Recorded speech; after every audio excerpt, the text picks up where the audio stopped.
નમસ્કાર દર્શક મિત્રો, હું જીગર દેવાણી આપ સૌનું સ્વાગત કરું છું ચર્ચા છડે ચોકમાં.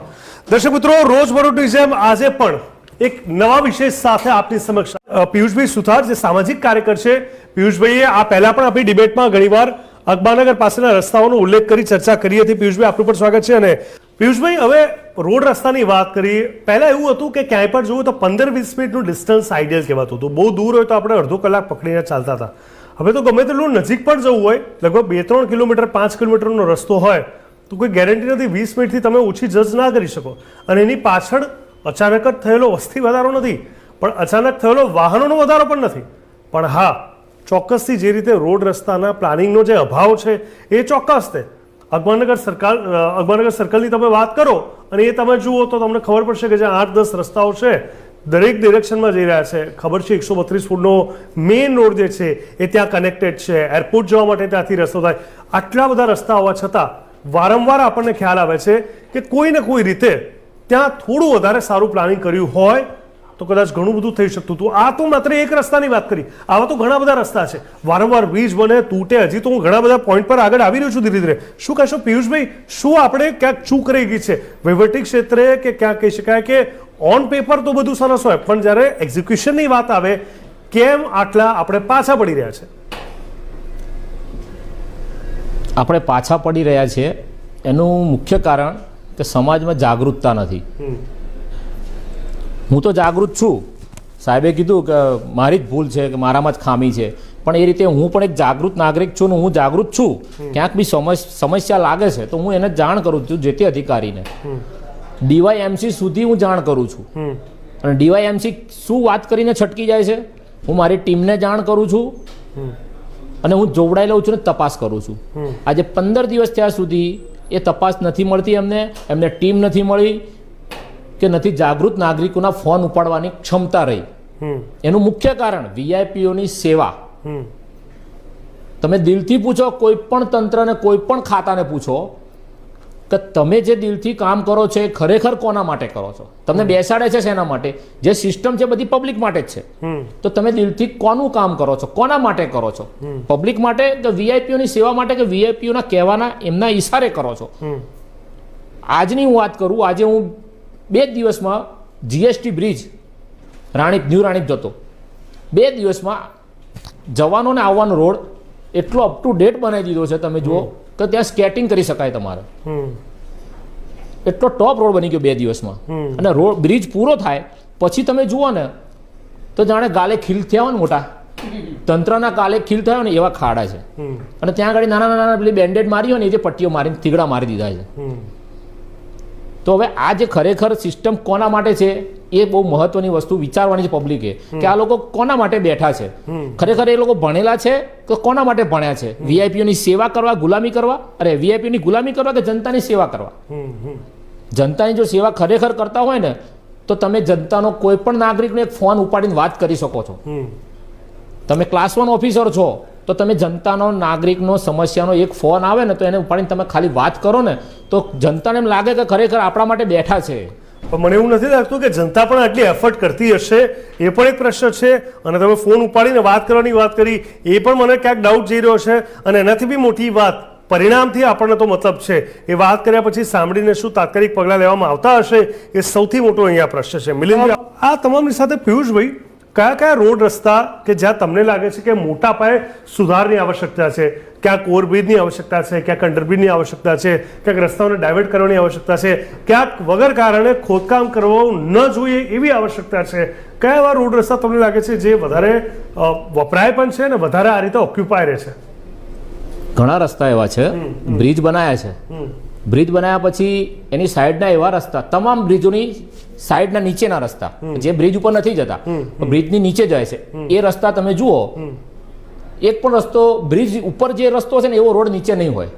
કારણ કે નીચે જોવાની જરૂર જ નથી, કારણ અમે વીઆઈપી, અમારે તો બ્રિજ ઉપરથી નીકળી જવાનું છે.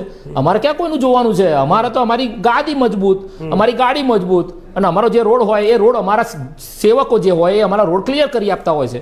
પછી અમારે નીચેના રોડ પર ક્યાં જવાની જરૂર છે? અમદાવાદના ઘણા બ્રિજોની, તમામ બ્રિજોની વાત કરું, તમામ બ્રિજોની બાજુના એક પણ રસ્તા એવા નથી કે જ્યાં આપણા ધારાસભ્ય, સાંસદ કે પીએમ કે ડીએમ જે કંઈ હોય XYZ એ ગાડીમાં કે અમારા જેવાની ગાડીમાં આવીને નીકળી શકે ત્યાંથી. કારણ કે મોંઘી દાટ ગાડીઓમાં ફરો એટલે એમને ખાડાની તો અસર થવાની જ નથી. તો પછી ક્યાં એ રોડ રસ્તા સારા કરવાની જરૂરત છે? જ્યાં વીઆઈપીઓને જવાનું છે એ રસ્તા રોડ સારા જ હોય છે, એમાં તો કશું જોવાનું નથી, ક્યારે પણ એમાં ખાડો પણ પડતો નથી હોતો. નહીં, એટલે તમે જે વાત કરી ને પિયુષભાઈ, એમાં જ્યારે નીચેનો રસ્તાની આપણે વાત કરીએ તો ઘણીવાર એવું હોય છે કે હવે ત્યાં તો ટ્રાફિક ડાયવર્ટ થવાનો આ રસ્તો દબાઈ જાય છે એટલે એના પર ધ્યાન નથી. અત્યારની જ વાત, તમારી વાત સાચી છે. અત્યારે તમે જુઓ તો જે શાસ્ત્રીનગર વાળો જે આખો રૂટ છે, જે તમે જોશો પલ્લો 4 રસ્તા વાળો, ત્યાં જતો ઓવરબ્રિજ બની રહ્યો છે. હવે એ ક્યારે બનશે એ તો એક મોટો પ્રશ્ન છે. કોઈક મે કે છે, કોઈક ઓગસ્ટ કે છે. ખેર, એનો નીચેનો રસ્તો તમે જોશો તો એટલો ખાડા ખરબચા વાળો છે. અચ્છા દર્શક મિત્રો, અહીંયા કોઈ ચોમાસું નથી એ મારે તમને કહેવાની કોઈ જરૂર છે નહીં. એટલે એવું નથી કે વરસાદના કારણે રોડ રસ્તાનું ધોવાણ કે એવી કોઈ સ્થિતિ નથી. વારંવાર આ પ્રકારની જ્યારે ઘટના થાય, હા, એક વસ્તુ મને સારી લાગી છે, હું અહીંયા ચોક્કસ કહીશ, અને એ છે કે ઘણા બધા એવા રોડ છે મેં જોયા, ઘણી સોસાયટીની અંદરના પણ રોડ એવા છે કે જે આરસી રોડ કરી દેવામાં આવ્યા છે.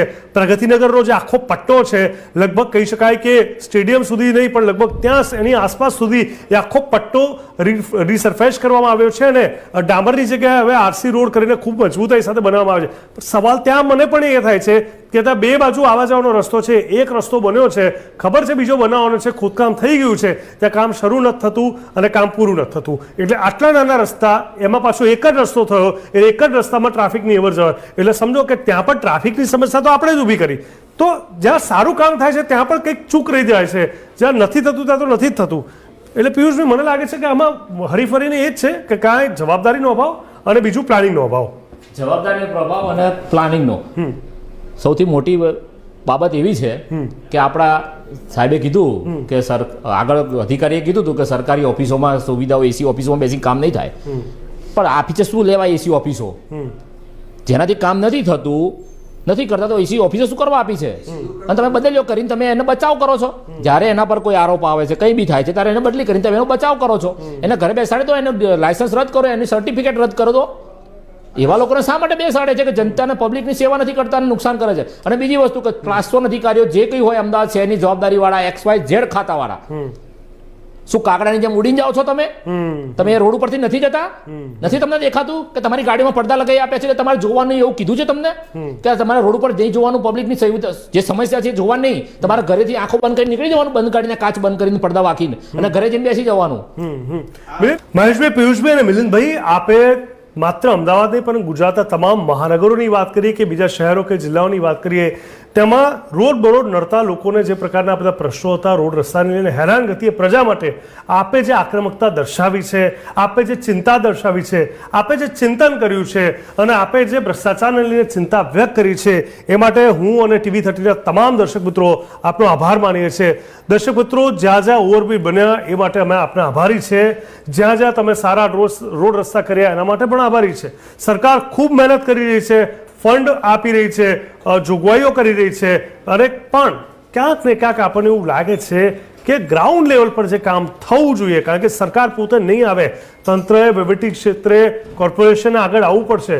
અને જો તમારા મારા જેવા સામાન્ય માણસને ખબર પડે છે કે આ પ્રકારે રોડ રસ્તામાં ખોદકામ ન થવું જોઈએ, અહીંયા રોડ રસ્તા બંધ ન થવા જોઈએ, વારંવાર ડાયવર્ઝન ન થવા જોઈએ, રોડ બન્યા પછી આટલી મુશ્કેલીઓ ન થવી જોઈએ, તો પછી બનાવવાવાળાને, કોન્ટ્રાક્ટ સાઇન કરવાવાળાને, અમલીકરણ કરવાવાળાને કેમ એ દેખાતું નથી? એ પ્રશ્ન હજુ પણ યથાવત છે.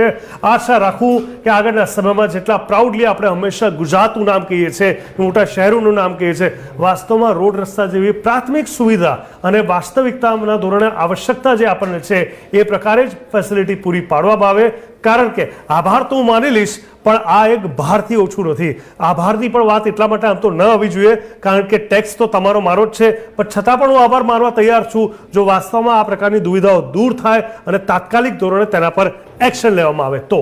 ચર્ચા છડે ચોકમાં બસ અત્યારે આટલું જ.